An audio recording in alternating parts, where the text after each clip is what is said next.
Angels and Devils, it's Amanda Christina here, and I have a craft tutorial for you. Now, what I'm going to do with this one is I'm only going to paint the dress, just because I'm not very good at colour mixing, and because this is a tutorial and I don't want to take up all your time, I may do some of her hair. Basically what I'm doing is taking Archival Jet Black ink, because it's waterproof, a piece of watercolour paper. This happens to be the Micador. And I am stamping my image on the paper.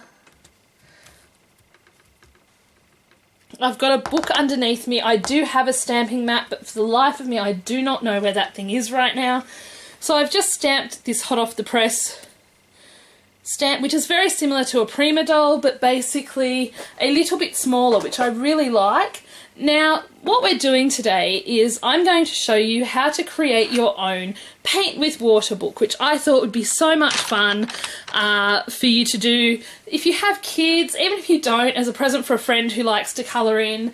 I am literally just going to use these two colours, which is of my Inktense pencils, which is red, violet and thistle. So I'm going to take the thistle first and just add a few little darker bits in, not too many, just a little bit of shading, just to give a little bit of gradient to our picture. Here's the thing with this, if you're a kid and you remember getting these books, you remember how much fun and how magical it was just to add water to them. I know you can still get them now. They're a little bit different now. They don't have the lines anymore. They actually come with little dots, and you could do that. You could sit here and just do little dots all over the place, and that would be perfectly fine as well. I'm just coming back with the lighter colour, going over the lines. Now here's the thing. You don't have to do this perfectly, but just bear in mind if you are going to press hard that those lines will not completely disappear. So that is something to be aware of. Basically what you're doing is sort of aiming for enough pigment or enough of the colour to, yeah, so that's the dress. You could basically, you sit here and you do a little bit of colouring in, but then you get to give this to someone else or to a child. Something else I really love doing with my stash and my stamps is also creating colouring in books, because we often have a lot of stamps, some more intricate, like say Sweet Pea stamps were. I really miss that company. I have a lot of their stamps. I really love them.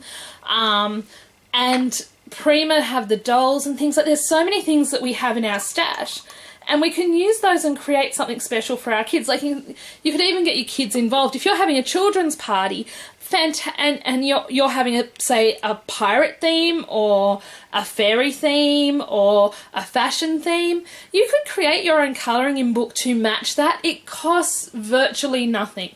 If you're using what's in your stash and you're using a little bit of ink and some paper, so it might cost you 5 or 10 cents per book to make. However, and I'm just going to do a demo of how it turns out. So I'm just going to add some water to this. I'm being a little sloppy, I'm afraid.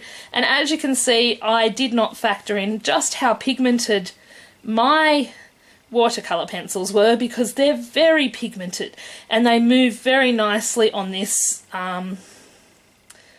Micador, I think it's Sandstorm or something, paper. This brush is the wrong brush too. It's a little too big for this image, but, and the one thing that you can do is come back in and remove some of, like this will let you move things around on this. I have to have a play with this with the watercolour class I did from online card classes and see if I can do flowers a little better, because it does seem to move, the pigment seems to move a little bit better on this.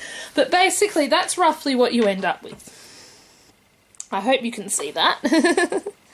And you can do it, look, you can do it with any image. This is the beauty of this technique. It gives you something else that you can do. Like if it's not just watercolouring, you could use it to watercolour, but you can create sort of colouring in books. You put the pages together, you create a little book, and you've got something that your kids can do. And if you've got a little misting bottle or a small little bottle of water and a couple of paintbrushes, it's something they can do when you're out and about as well. So this was my sort of test I really liked the Micador paper for this, and it's not super expensive, but it is an artist quality cotton one. This was on the Prima pad. This is the tag pad watercolour. This one is a high quality Canson watercolour, and this was cardstock. And what I will tell you is don't do it on cardstock, because it peels and it's not good.